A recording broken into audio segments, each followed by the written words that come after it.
Ancient tribes say that deserts are the remnants of ancient mountains, worn down after one among them, consumed by hubris, sought to elevate itself above the others and broke away from their thousand-old brethren. In a world ravaged by war and cruelty, no one with even a shred of wisdom would consider abandoning their comrades, let alone turning against them. Yet pride, that insidious rot of the soul, can compel a person to the most unforeseen and ruinous act. Once the mighty mountains crumbled into dust and became a barren wasteland, there was no turning back. But could the tragedy have been foretold by the first smallest fissure in the once formidable and unified peak? Today, we delve into the early life of Horus Lupercal, the pivotal figure whose rebellion forever altered the course of the Imperium. It is well known that the young Primarchs, stolen from the Emperor's laboratory, were scattered across the galaxy, each enduring a unique and arduous journey to maturity. However, the early years of Horus are cloaked in mystery, with the accounts from that time mired in confusion and contradiction.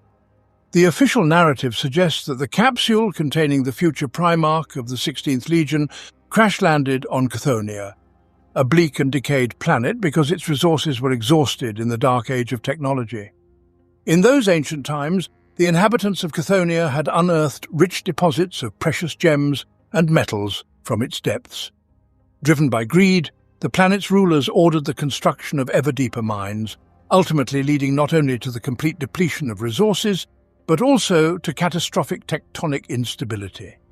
Millennia of reckless exploitation turned Chthoniya into a lifeless husk, where the remnants of humanity, splintered into warring gangs, battled one another for the most meagre scraps of food and water.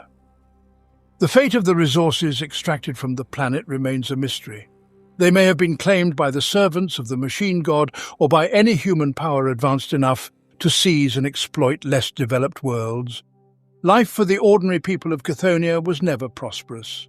The dim, poisonous sun that barely warmed the surface grew weaker with each passing day. Grueling labor in the mines, combined with scarce and inadequate sustenance, sapped the strength of the population.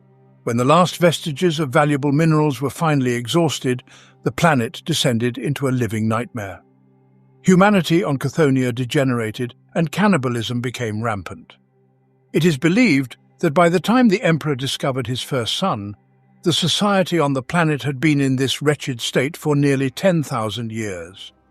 According to an alternative theory, Horus was not stolen along with the other Primarchs, but was instead raised by the Emperor from the beginning. Some scholars point to the unique treatment of Lupercal by the Lord of Mankind, treatment that set him apart from the other Primarchs, as indirect evidence of this.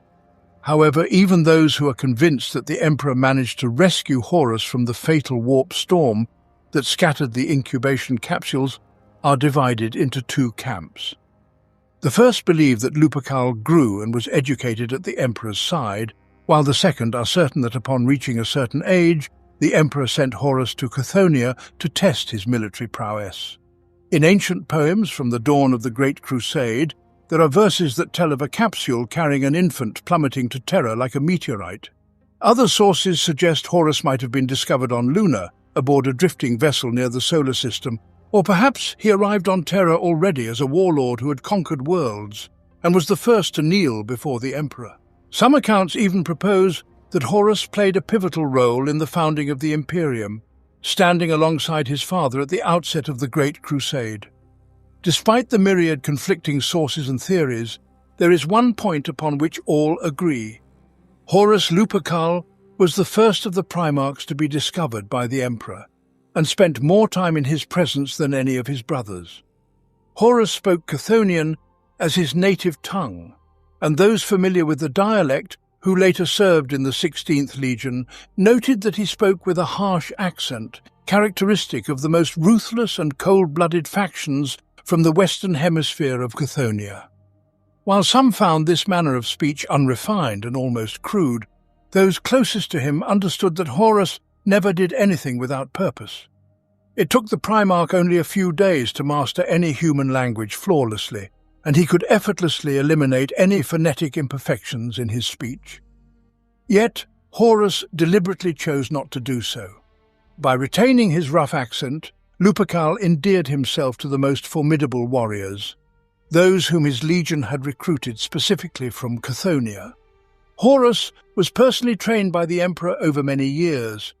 The father focused not only on the Primarch's military education, but also imparted wisdom on the subtleties of communication, including how to connect with his future brothers. These lessons likely bestowed upon Lupercal a unique charisma, communicative prowess and authority, which later allowed him to effortlessly command universal respect and admiration. However, it is also possible that the qualities of a great leader, combined with an innate ability to grasp the intricacies of human nature, were genetically embedded in the Primarch and were later honed by the Emperor's example. The Emperor placed Horus at the helm of the 16th Legion, which in its early years was known as the Lunar Wolves. These warriors, relentless and noble, steadfast and loyal, embodied the very essence of what the Emperor intended the Astartes to be. Even after the other legions were reunited with their Primarchs, the Lunar Wolves remained the most formidable force, undefeated in battle, while Lupercal himself maintained his status as the Emperor's favoured son. In defiance of the practice that discouraged the formation of unofficial groups within the legions, Horus established a close-knit brotherhood known as the Mournival. The Primarch recognized the need to surround himself with wise sons who could serve as more than mere advisors. They would be the voice of reason during moments of weakness. The Emperor shared his grand vision with Horus, and the Primarch was aware that somewhere in the galaxy, 19 other brothers existed who would eventually emerge and vie for the Emperor's attention. As this began to unfold, Lupercal had to summon all his strength to keep his burgeoning resentment in check. Perhaps it was jealousy that gnawed at Horus, a reluctance to share his place under the father's gaze, or perhaps he simply took an instant dislike to the first brother discovered after him. Leman Russ, with his deliberate displays of roughness and barbarism, the self-proclaimed Wolf King, incensed Lupercal not only through his unrefined behaviour, so unbecoming of a Primarch, but also by mastering High Gothic in less time than Horus himself had taken. After their initial meeting, Lupercal even confided in the Emperor, expressing doubts about his kinship with this newfound sibling. The Emperor, however, found Horus's jealousy more amusing than concerning, perceiving the rivalry among the Primarchs as a useful tool, a lever to drive the successful completion of the Great Crusade. On that day, Horus silently vowed to do whatever it took to remain the most cherished son of the ruler of humanity. Yet, one might surmise that, despite this apparent endorsement of fraternal competition, the Emperor always knew exactly which of his sons he would ultimately entrust with the defense of humanity in his stead. One evening, as the father imparted knowledge to Horus, they studied the zodiacal chart, which at that time consisted of 20 signs. The Emperor spoke of the now outdated and forgotten symbolism of these signs, but nevertheless offered his son the chance to choose one that best aligned with Lupercal's character. The Emperor was confident that one day he would find all his sons, who together would embody the full circle of the 20 zodiac signs. Horus replied that he found merit in all the signs, as each possessed unique strengths and virtues. However, for himself, he would choose the constellation of Leo for its regal power, or Scorpio for its formidable armor and deadly precision. The father approved of his choice, though he was intrigued by his son's inability to settle on a single sign. The Emperor then spoke of Anatolia, where he had spent his childhood and where a cult once venerated Sagittarius, the archer on horseback. In those days, such warriors were regarded as the strongest, most dangerous, and invincible.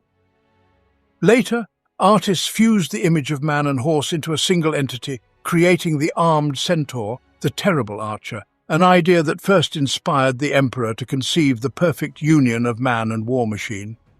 The father saw Horus as the archer. That evening, he revealed for the first time that it would be Horus who would one day bear the responsibility of commanding the armies of the Imperium.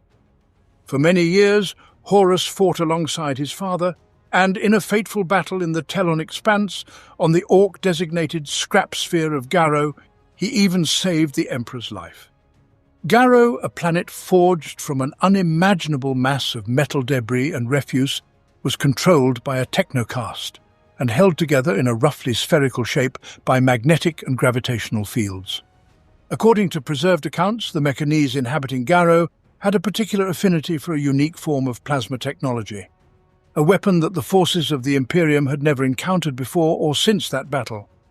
It was this advanced plasma weaponry that allowed the Orcs to inflict severe damage on the Emperor's fleet and significantly delay the purification of the Talon expanse. Lupercal, alongside his father, led the charge as their forces descended upon the planet. However, the sheer ferocity of the Xenos and the treacherous, debris-strewn landscape soon caused the Master of Mankind to become separated from his troops. Horus eventually found the Emperor locked in combat with a colossal Orc, its 6 mechanical arms bristling with various weapons. The Emperor's armor was disintegrating under the relentless onslaught, and his once radiant golden crown had been reduced to ashes. Horus could see the immense psychic effort his father was expending to fend off the Orc, yet it was evident that the Emperor was slowly losing ground. In that critical moment, Horus seized one of the Orc's massive, lightning-wreathed mechanical limbs and wrenched it backward with all his might. The Primarch's arms were burned down to the bone, but the searing pain was nothing compared to the horror of losing his father. This desperate act gave the Emperor the opening he needed. In a blinding display of raw power, the Emperor unleashed his true strength upon the Xenos. Before Horus's eyes, the Orc was obliterated. With a single strike of his sword, the Emperor destroyed its physical form, and with a burst of psychic energy, he incinerated its very soul. Nothing remained of the creature, not even a trace of its existence. That day, Horus Lupercal bore witness to the embodiment of absolute death. It was not just the Emperor who recognized something extraordinary in Horus. Among the Primarchs, Lupercal was uniquely beloved.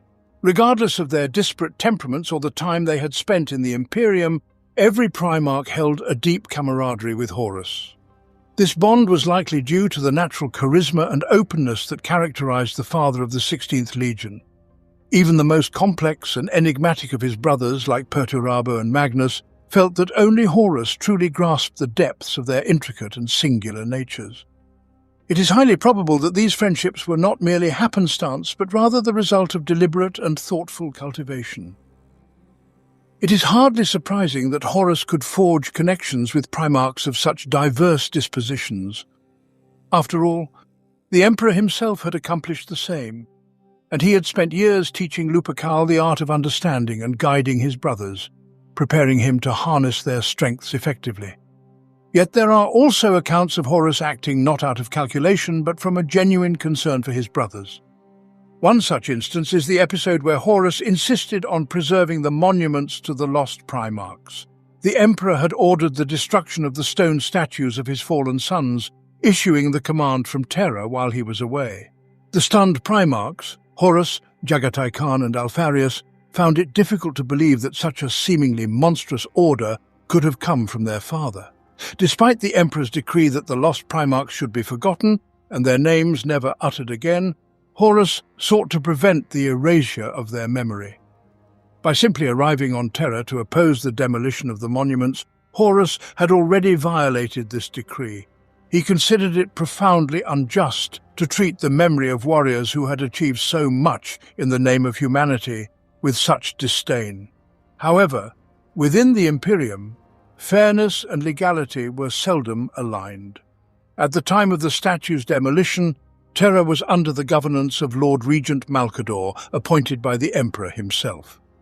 Horus perceived the sacrilegious treatment of his brother's legacies as a product of Malcador's human nature and the bureaucratic tendencies of Terra's High Lords. In his fury, the Primarch deemed these mortals unworthy of ruling not only the Imperium but anything at all. However, as the Lord Regent pointed out, Lupercal's perspective did not truly contradict the Emperor's vision, for Horus fought precisely to one day bestow the galaxy upon humanity. Malcador reminded the Primarchs of the purpose for which they were created and chastised them for their vanity.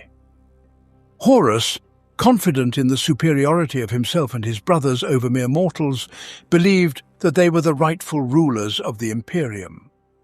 But for this very reason, Malcador held the opposite view. Superhumans, by their very nature, could never fully understand ordinary humans, and therefore could not govern them justly. The Emperor envisioned a prosperous future for humanity, but did not specify a place in that future for those who would conquer it. This planted the first seed of doubt in Lupercal's soul. The Primarchs were designed to be humanity's protectors, but only a few truly embraced this role. Some legions, inspired by their fathers, made the ultimate sacrifice, laying down the lives of space marines to save even a small number of civilians, understanding that the preservation of human life was the true goal of the Great Crusade. Others, however, looked upon mortals with disdain, treating their lives and struggles as insignificant, and performed their deeds for glory or personal gain. Horus was not alone among the Emperor's sons in worrying about the future of the Primarchs once the Great Crusade was completed. However, unlike many of his brothers, he openly expressed his concerns and sought what he believed to be justice. Horus's genius as a leader also included a remarkable openness to new ideas. The swift and effective compliance of worlds conquered by the lunar wolves was, in large part, a personal achievement of Lupercal. Through his unparalleled oratory skills and charisma, he persuaded the human populations of these worlds to adopt his vision. Horus understood the fear his mere presence could evoke in ordinary people and refrained from raising his voice, preferring instead to treat his subordinates with respect, taking into account their mortal weaknesses and ailments. When Petronella Vivar, a chronicler assigned to Horus against his wishes, finally snapped under the pressure and bluntly told him to go to hell, the Primarch did not respond with anger. Instead, he laughed at her audacity and even introduced her to the Mournival. Unlike many of his brothers and even some of his own sons, Horus did not harbour a deep-seated xenophobia. When he encountered the Interrex, a long-lost human civilization that had developed autonomously and lived in harmony with the Kinnebrach, a race of intelligent ape-like beings, Lupercal did not order their immediate extermination as traitors to humanity. On the contrary, he sought to learn from the Interrex, to understand their reasons for allying with Xenos, and to gain knowledge from their union that the Imperium had yet to discover. Only after this understanding would he determine how far they had strayed from acceptable boundaries in their dealings with non-humans. This openness and flexibility of thought are hallmarks of a great leader, though it is often said that this very trait foreshadowed the catastrophic events to come. During the Great Crusade, the Lunar Wolves achieved an unparalleled number of victories, feats unmatched by any other force. The most renowned and monumental chapter in the rise of Horus and the 16th Legion, which marked the climax of the Great Crusade, is undoubtedly the victory in the Ullanor Crusade. In this titanic conflict for control of the sector, 100,000 space marines from 4 legions, along with 8 million soldiers of the Imperial Army, faced off against the largest assembly of orcs ever encountered since humanity's first clashes with the Greenskin menace. The system comprised 12 planets once inhabited by humans but later conquered and defiled by Xenos. Horus's brilliantly conceived strategy unfolded flawlessly. He positioned the Ultramarines and White Scars at the sector's outer edges, bolstering their ranks with the Imperial Army and the formidable Legio Titanicus. Meanwhile, Lupercal advanced toward Ullanor Prime, intent on personally purging the primary world of its Xenos occupiers. Leading the Lunar Wolves, Horus was accompanied by 2 million Imperial Army soldiers and hundreds of Titans, each a member of the faction that would later become infamous as the Legio Mortis. As the sector was systematically cleansed, liberated humans, once enslaved by the Greenskins, joined the Imperial forces, swelling their ranks. It is widely believed that the Emperor himself orchestrated these efforts, though the exact nature of his involvement and the specifics of the Orc forces remain shrouded in mystery. What is certain, however, is that the Xenos outnumbered the Imperial forces by a staggering 5-1. Disregarding the vast throngs of Orcs, Horus, accompanied by 10 Justeran Terminators, made a decisive strike at the heart of the enemy's stronghold, aiming to decapitate the Xenos leadership by eliminating their commander. Storming the throne room of the central tower, Lupercal confronted the Orc warboss, who was surrounded by 4 nobs. Wielding power claws, the Primarch engaged the enemy in brutal close combat, preventing his Terminators from using their ranged weapons for fear of harming their leader. They too were forced into melee, clashing with the Xenos in a deadly struggle. After slaughtering countless greenskins, Horus finally reached the warboss. In a savage display of power, he maimed the Xenos leader and cast his wailing form from the tower, signaling the decisive conclusion of the battle. Yet, as he returned to the throne room, the Primarch was met with a scene of tragic loss. Nearly all the Terminators who had accompanied him lay dead. Among the carnage, only one remained standing, bloodied but unbowed, Ezekiel Abaddon, the last of the Justerin. With the death of their war boss, the Orc forces predictably fragmented, turning on each other in frenzied infighting, even as they were assailed by Imperial forces advancing from both the sector's centre and periphery. Within a standard year, the worlds of Ullanor were scoured clean of Xenos, and the fleeing Orc remnants were hunted down and annihilated in countless remote locations.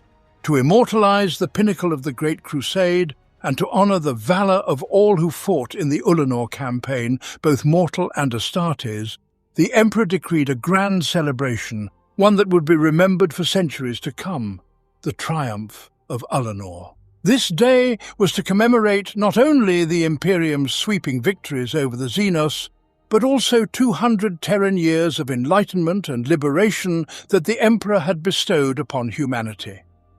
Ullanor represented the zenith of human might, a moment when it seemed as though the darkness had been banished forever, and the lost connections between scattered civilizations had been restored. Yet, during the triumph that followed, the Emperor's announcement cast a shadow over all past achievements, sending ripples of uncertainty that would echo across the galaxy for the next 10,000 years. In preparation for this grand celebration, Mechanicum Geoforger platoons, wielding colossal machines, leveled the scarred landscape, creating a vast road upon which the Imperial forces would march. Every trace of the Xenos was eradicated, burying millions of greenskins beneath the rubble of shattered mountains, which were replaced by immense paved boulevards and a stage that spanned the width of several cities. Amidst the endless expanse of the festal plain, only one structure stood, a massive ornate pavilion of black marble and granite, constructed on Terra and transported to Ullanor piece by piece. The hundreds of thousands of warriors invited to the celebration were those who had distinguished themselves in the Ullanor Crusade, each receiving a triumphal clasp forged from shards of bolter shells collected from the battlefields. This insignia of onyx and gold was a badge of honor, worn with pride by every man and woman deemed worthy on that day, until the end of their days. The war machines of Legio Titanicus towered over the landscape, while Imperial warships hovered far lower than usual. On the vast newly created square, 14 of the 18 active Astartes legions marched in full strength. Amidst all this grandeur, the Master of Mankind delivered his most significant pronouncement. In attendance were Mortarion, the Lord of Death, the valiant Horn, the custodian of Terror, the unstoppable, indomitable Khan, and Horus the hero, the saviour of Ullanor, in whose shadow lay the Aurelians, and the star who had almost become human, with rays that warmed both gods and men. Every fortunate soul present would remember this day as the most important of their lives.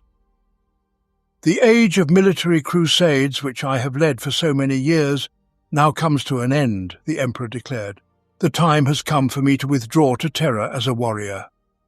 With these words he named Horus, the first among equals, his beloved son and the hero of Ullanor, as the one to carry on the Great Crusade. Horus, the warrior forever bound by sorrow, would lead the Imperium in the Emperor's stead. No one, having reached the zenith of their glory, would ever shine as brightly as Lupercal did on that day. Without further explanation, the Emperor withdrew, leaving many of his sons in a state of anxious indignation. While not all the Primarchs agreed with their father's decision, none could deny that Horus was the best among them, for the Emperor's judgment was beyond question. Sanguinius, Horus's closest friend, often called his conscience, was the only one who visited the newly appointed War Master in his quarters to offer his support. The great angel, Sanguinius, understood more deeply than most the immense burden now resting on his brother's shoulders. He hoped that the other Primarchs would soon come to realize that the Emperor's choice was not only justified, but inevitable. Some whispered that Sanguinius himself might have made a better War Master, but the father of the 9th Legion knew such thoughts belonged to those who failed to grasp the true nature of the Primarchs.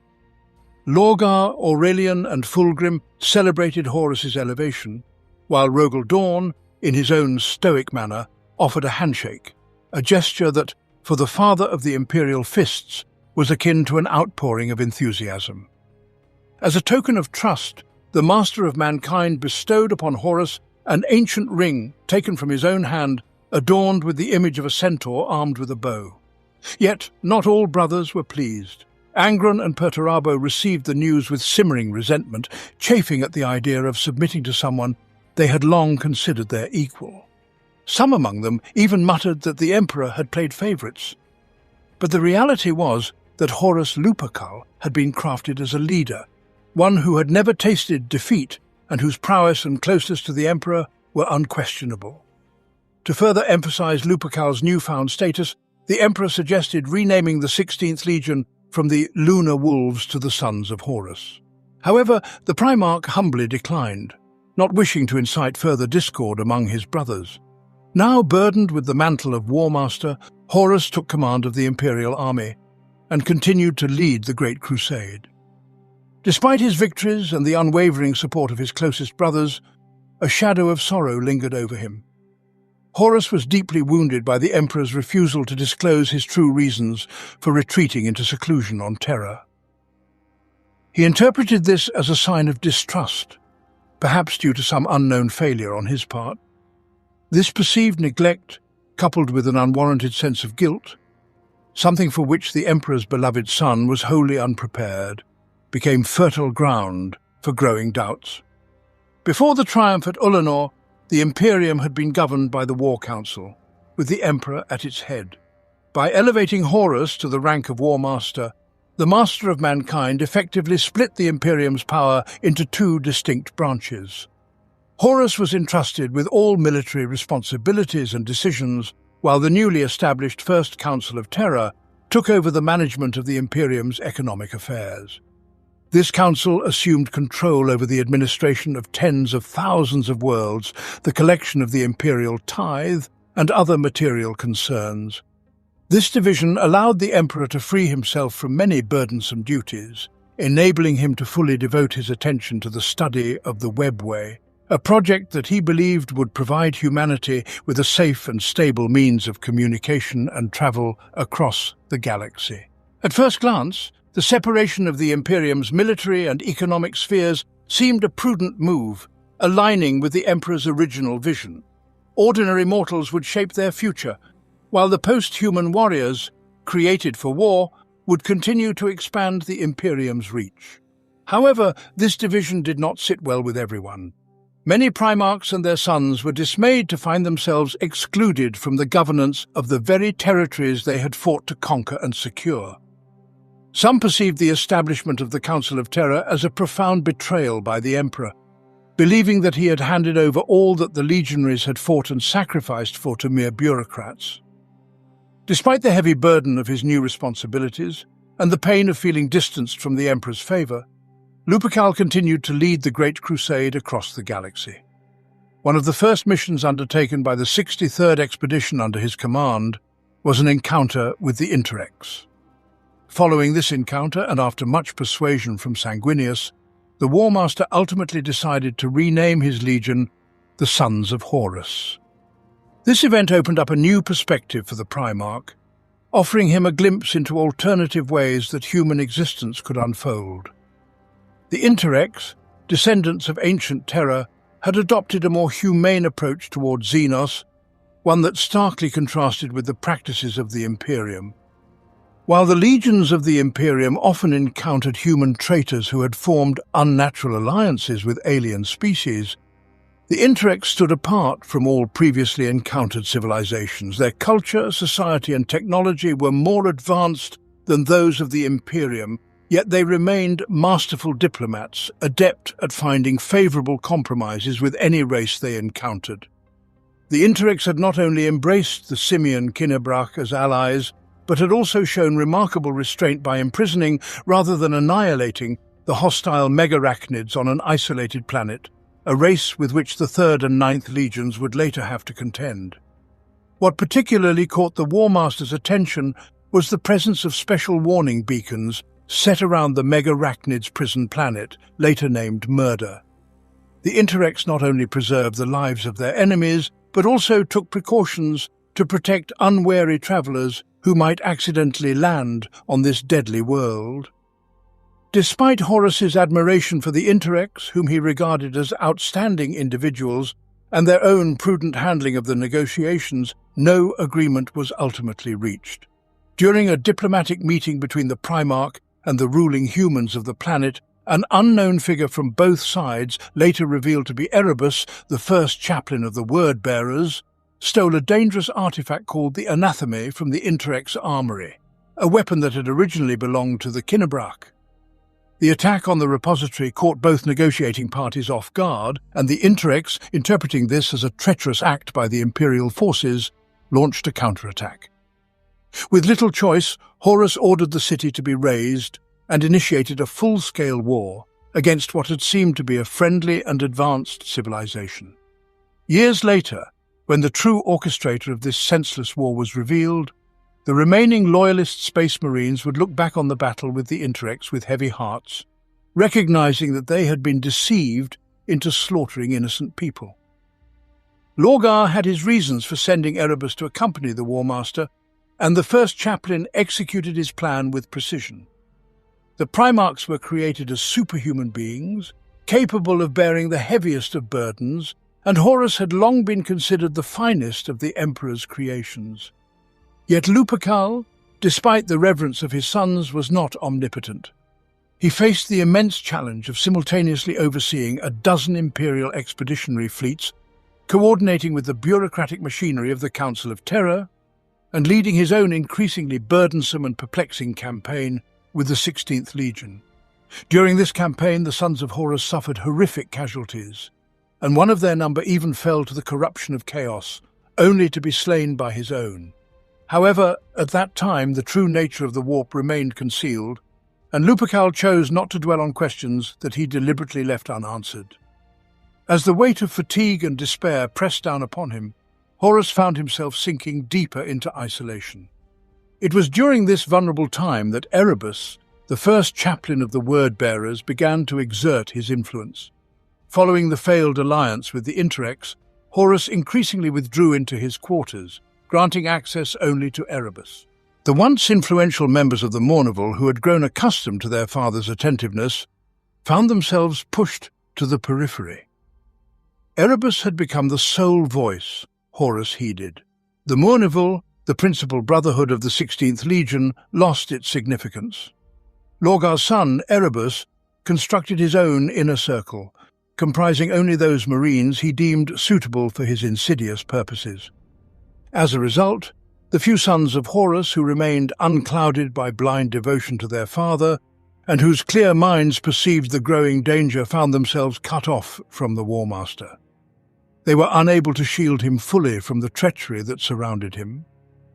The once attentive and responsive Lupercal began to withdraw from his subordinates, disheartening the Astartes and instilling fear in the mortals.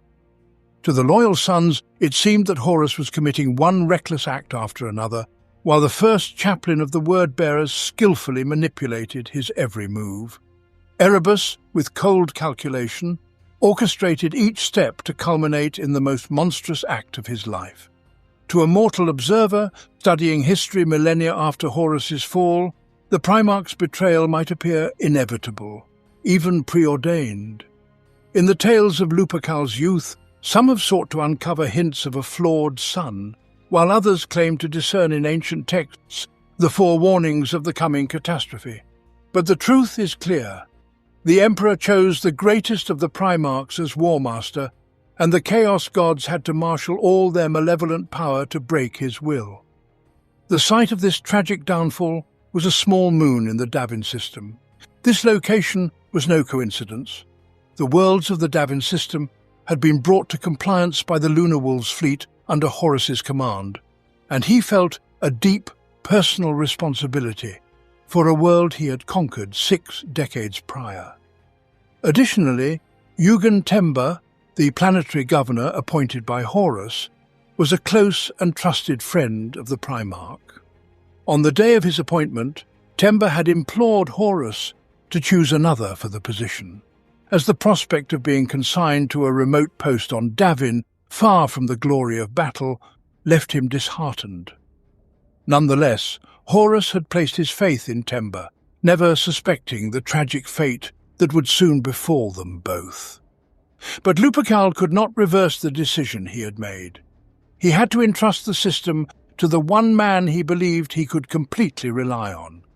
In hindsight, it is clear that the tribes inhabiting Davin's moon had fallen under the sway of chaos, and the planetary governor, unaware of the forces he was dealing with, became tainted and ultimately a puppet of those destructive powers. Erebus skillfully manipulated this information, presenting it to the War Master in a manner that made it seem as though Yugen Temba had willingly dabbled in sorcery, betrayed the Emperor, and even denounced Horus as a servant of a fallen deity. Erebus left nothing to chance in his insidious scheme, speaking of these matters openly so that dozens of Astartes and mortals alike heard the damning accusations alongside the Primarch.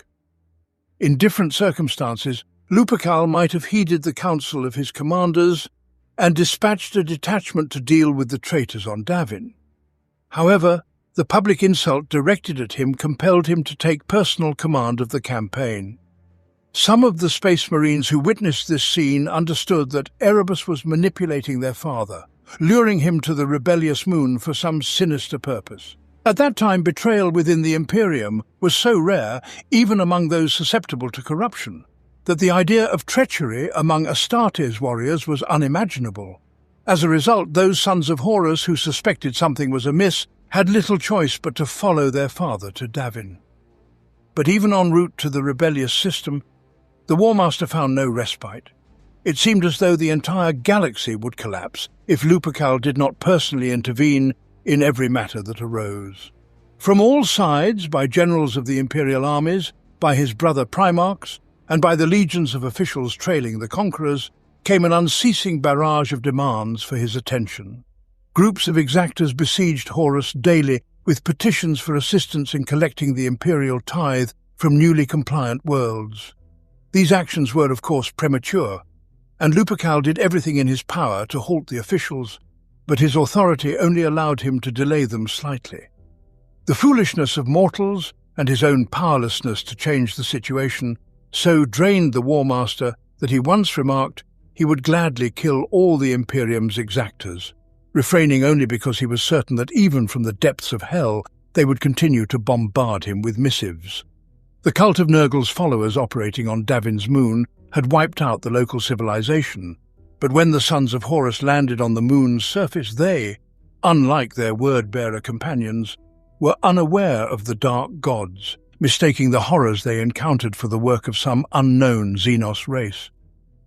As soon as Lupercal's ships entered the moon's atmosphere, the Vox transmitters were filled with the chants of Nurgle's followers. However, Horus and his sons could discern no meaning in the traitor's words beyond blasphemies against the Emperor and the Primarch. The moon itself was a typical plague world, with sickly yellow clouds, rotting forests and endless swamps. The atmosphere was so toxic that even a single breath without a helmet caused the Space Marines to choke, yet Horus, leading the assault group, refused to cover his face. His fearless act inspired the bewildered mortals, who trudged through the toxic fog with respirators, though it remains a mystery whether such reckless courage influenced the tragic events that followed. Several Astartes quietly concluded that the Primarch's decision to land on the moon rather than entrusting its destruction to the Adeptus Mechanicus had led them into a trap. Yet Horus was too consumed by anger, spurred on by Erebus's constant reminders of the Legion's tarnished honor, to heed the prudent counsel of his sons. Accompanying the Space Marines and soldiers of the Imperial Army were 3 Titans of Legio Mortis, disembarking onto the moon's surface. The War Master's decision to involve such powerful and destructive forces, as well as his determination to personally lead the operation, underscored the extent to which he feared further disappointing his father. Lupercal knew that his brothers, still resentful of his appointment, would revel in his failure. The never-defeated Horus, the War Master and the Emperor's favoured son, had allowed a traitor to rise to the rank of planetary governor. This was why he felt compelled to kill his former friend with his own hand, severing the last ties that had bound them. As the dense fog obscured the different groups of Space Marines and soldiers, they were suddenly beset by reanimated corpses. These half-decayed, seemingly fragile dead were surprisingly capable, easily overpowering an Astartes warrior and dragging him into the swamp. Mortal soldiers fared even worse, and the Primarch's personal chronicler, Petronella Vivar, nearly perished, were it not for Horus himself intervening to save her. Petronella, a descendant of a noble Terran house, was always accompanied by her bodyguard, as was customary for such aristocrats. Although her protector displayed remarkable valor and combat prowess, he stood no chance against hundreds of possessed corpses. Yet his bravery was enough to impress the War Master. Struck by the mortal's courage, Horus asked for his name, intending to commend him, but received no answer. Petronella explained the situation. Her bodyguard, like many protectors of Terran nobility, had his vocal cords removed, an act justified by the belief that a living weapon had no need for a voice, especially in the presence of their masters. The Primarch was outraged by this revelation. That brave and capable warriors were silenced by the decree of a few insignificant bureaucrats filled him with indignation. Horus praised the bodyguard, who wept with joy and lifted him from his knees, calling him a hero. The sudden pride and confidence that illuminated the Protector's face after the Primarch's words unsettled Petronella. She realized that any warrior touched by Horus's approval would follow him anywhere, regardless of the cost. The source of the cultists' chanting, which had filled the Vox transmissions, was traced to a derelict and seemingly deserted spaceship, the Glory of Terror. The sons of Horus urged Lupercal not to board the ship, or at least to allow the Mechanicus to investigate its interior first with their technology. But the Primarch, bristling with anger, responded with a vehement speech, expressing his frustration that ever since he had been named War Master, those around him had constantly sought to dictate his actions, and he was weary of it. After these words, fully convinced that he was acting of his own accord, Horus stubbornly pressed forward into the heart of the desecrated ship.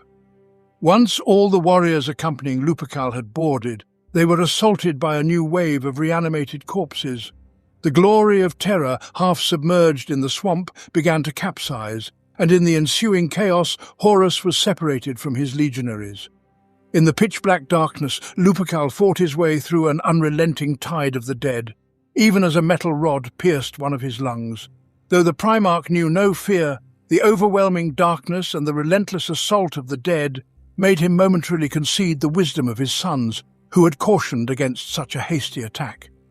But the gloom was suddenly pierced as Horus unsheathed his sword, a gift from Ferrus Manus on the day of triumph at Olenor, the blade blazing with fire. The memory of his brotherhood brought a smile to his face and renewed his strength. Slashing through yet another wave of corpses, he finally reached the command bridge, where the fallen planetary governor awaited him. By this point, Lupercal had already deduced that the chaos they faced was born of the warp. The warlord understood that for corruption to take root in a soul, it first needed to find a pre-existing fracture. In Temba's case, it was an old grudge, a resentment of being left in a forgotten system, while Horus pursued glory. This at least was what the bloated, half-rotted corpse of the planetary governor rasped as it confronted the Primarch. Lupercal dismissed the reproaches and engaged in combat. The weapon wielded by his former friend was an emerald sword that struck Horus as eerily familiar. Indeed, it was the same blade, the anatheme, stolen from the Interrex, that now granted Temba battle prowess far beyond what he had ever possessed. Lupercal drove his sword through Temba's chest, piercing heart and lungs, but in return, Temba managed to strike the warlord's shoulder with the cursed blade. In any other battle, such a wound would have been inconsequential to the Primarch, but the anatheme's strike brought searing pain, forcing a cry from Horus as he severed the governor's hand still gripping the sword. In that moment, as the warp's influence receded, Yuan Temba briefly regained consciousness, repenting for his descent into corruption. As he lay dying, Temba tried to warn Horus of the dark times ahead, of the Emperor's demise and humanity's descent into superstition. He spoke of a formidable evil lurking within the Immaterium, something to be feared, and insisted that only the warlord could prevent the Imperium's impending fall. Despite the governor's body remaining bloated and decayed, Horus could see the soul of Yuan Temba in his eyes. When the Space Marines finally reached their Primarch, they found Lupercal weeping over the monstrous form of his fallen friend. The warlord cradled Temba's mutilated head in his lap, whispering that he had lost everyone and ignoring his sons entirely. Terrified by Horus's behavior, the Mournival decided to remove him before any other Astartes could witness their father in such a pitiful state, a sight that could shatter their morale. The Space Marines carefully wrapped their weakened warlord in a cloak and escorted him back to the ship. Though Lupercal walked slowly under his own power and even spoke with the chronicler, upon boarding the vessel, he lost consciousness and collapsed to the floor. None of his sons could react in time to support him and soften his fall. The Space Marines were paralyzed with shock. They were overwhelmed by a torrent of nightmarish emotions, fear, confusion, indecision, feelings utterly alien to warriors of the Astartes until that moment. After a few seconds, they managed to provide aid to their fallen Primarch and handed him over to the apothecaries, but the terror lingered in the hearts of the sons of Horus. This fear would become one of the reasons for what would happen to the War Master afterward. Barely conscious from the poison coursing through his veins, the Primarch demanded the presence of chronicler Petronella Vivar. Initially, the prospect of having a mortal nearby to document his every action had irritated Horus. But now he suddenly realized the importance of having someone to preserve the testimony of his glory for posterity. Yet in this moment of weakness, a moment that could have easily led to his death, Lupercal spoke not of his heroics, but of his guilt. He blamed himself for the death of Yuan Temba, for leaving his friend on Davin despite his desperate pleas. Bitterly, he imagined how his envious brothers, particularly Guilliman, would relish his failure. He lamented the loss of the Emperor's trust and his defeat at the hands of the bureaucrats of the Council of Terror. With unexpected anger, the poisoned Horus spoke of the uncertain future of the Legiones Astartes after the Great Crusade and his desire to be rewarded for his deeds, refusing to surrender everything they had conquered to the power of bureaucrats. The only light in Lupercal's dark thoughts at that moment were memories of his most beloved brother, Sanguinius. Horus called Sanguinius a more worthy candidate for the role of War Master, having inherited the Emperor's best qualities, while Lupercal, by his own admission, had inherited only a thirst for power from his father.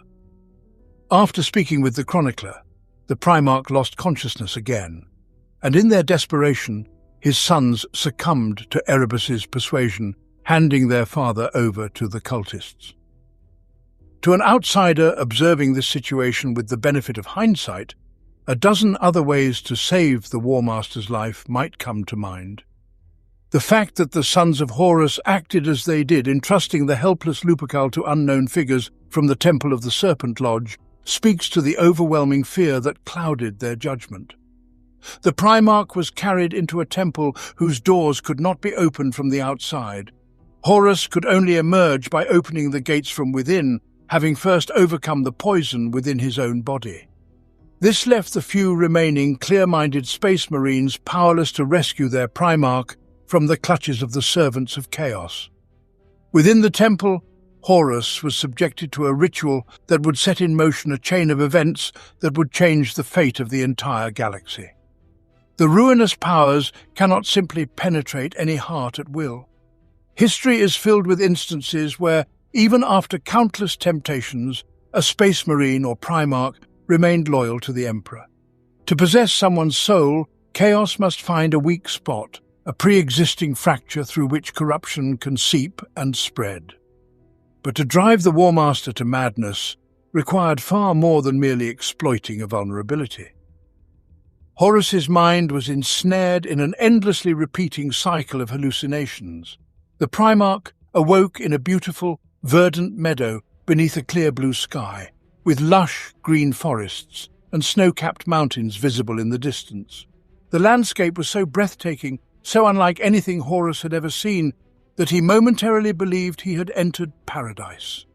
He wandered through the meadows, drank from crystal-clear streams, and delighted in the melodious songs of birds. But as he gazed at the distant mountains, something unsettling caught his eye.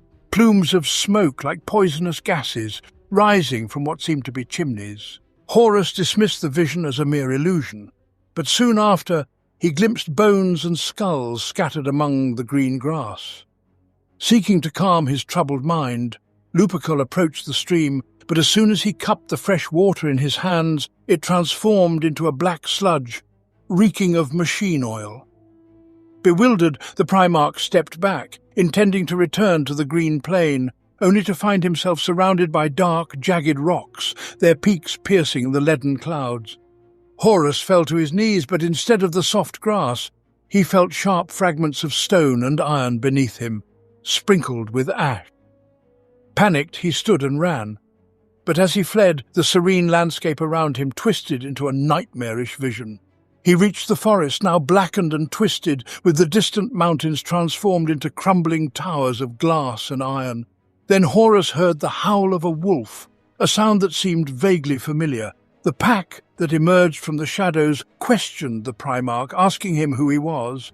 But when Horus answered, it was as though they could not hear him.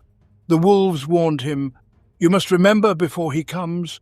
Over and over, Horus repeated his name, struggling to recall his identity, until he finally remembered and declared himself the commander of the Lunar Wolves. Yet this too repeated, an endless cycle. Each time, the Primarch would awaken in the beautiful meadow, which would gradually distort into a nightmare, until at last his deceased son, Hastur Sejanus, or something that had taken his form, appeared before him. Overjoyed at the sight of his son, Horus did not immediately suspect anything amiss. Hastur explained that they were trapped in a vision and urged Lupercal to follow him away from the encroaching wolf pack. The Space Marine led the Primarch through a series of scenes depicting a future Imperium. Horus saw vast cities dedicated to the worship of the god Emperor, where hundreds of thousands of fanatics prayed to him, and statues of the Primarchs were revered almost as much as their father. The prospect of such a degenerate future for the Imperium terrified Horus, but what disturbed him even more was the complete absence of any mention of his own existence. Sejanus explained that the Emperor's true goal in eradicating all cults he encountered was to pave the way for the creation of his own, which he would one day spread across the galaxy. The Master of Mankind had condemned Lorgar for a similar act in the past, but only because, at that time, he was not yet strong enough to enforce his will. In the future, once all worlds had been conquered, nothing would prevent the Emperor from exalting himself to godhood. According to Sejanus, in order to ascend to his place in the divine pantheon, the Emperor would first renounce Horus and then all the other Primarchs. This, Sejanus explained, was why there was no trace of the warrior in the future vision he had shown him. Wounding Horus's heart with insinuations of the Emperor's betrayal, the Space Marine led him into the past, revealing a hidden laboratory containing 24 incubation capsules. The sight of this heavily guarded facility made Lupercal realize that the story of the Primarchs being scattered across the galaxy was a carefully orchestrated trap. Sejanus then spun a tale of conspiracy between the Emperor and the Chaos Gods. At first, Horus dismissed the idea of the gods' existence, let alone the notion that his father could have made a pact with them. But the longer Sejanus spoke, the more convincing his arguments became to Lupercal. He claimed that all of the Primarchs had received a fragment of the warp's power, which granted them strength surpassing even that of the Emperor. However, the Emperor had broken his pact with the gods, deceiving them, which enraged them and led to the abduction of the infant Primarchs. According to Sejanus, the gods were neither evil nor good. They had taken the Emperor's sons only to exact justice for the deception. As Horus listened to the one masquerading as his dead son, a tempest of chaos winds arose within the laboratory. Custodes appeared, perceiving Horus as a threat, and attacked. In defending himself, the Primarch was forced to kill 5 of them. Horus tried to explain that he posed no threat, but his words fell on deaf ears. The storm subsided as abruptly as it had begun. When the Emperor entered, he needed only the slightest gesture to calm the winds, but for reasons unknown he merely looked sorrowfully at the incubation capsules and at Horus, now fully grown, and then turned and left, as if indifferent to the fate of those he had created. In that moment, the winds of the materium effortlessly carried the capsules away. Sejanus then transported Horus to a future where the Emperor had become a divine corpse, indifferent to the suffering of his subjects. The legions were fractured into countless splintered factions, and the greatest warriors were reduced to bureaucratic drudgery. A wolf appeared once more, and as it approached, it revealed itself to be Primarch Magnus the Red. Magnus tried desperately to prevent Horus from turning away from the Emperor, forcing Lupercal's companion to reveal his true identity as Erebus, the first chaplain of the Word-Bearers. But Magnus's attempt to save his brother was in vain. Horus, enraged by Magnus's continued use of psychic powers despite the Emperor's prohibition, was equally infuriated by the revelation of Lorgar's service to Chaos. Already swayed by belief in the gods, Horus was embittered that he had not been chosen first by these entities. Rejecting Magnus's plea, Lupercal renounced the Emperor, fully convinced that he was choosing the right path. Although Horus made his fateful decision on Davin, later, in the interim between battles with his own brothers, he found time to visit Molech, the planet where the supposed pact between the Emperor and the ruinous powers had been forged. There, nearly losing his life, Lupercal performed a ritual that granted him the blessing of the warp gods, but at the cost of his youth. On Molech, the Primarch's visage transformed into what would be described as the face of absolute evil, an evil so profound it was unaware of its own horror.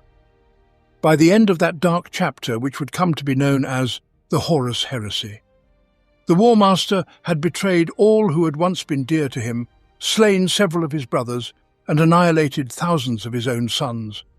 His hand delivered the death blow to Sanguinius, the best of the Primarchs and the one Horus had once considered his closest friend.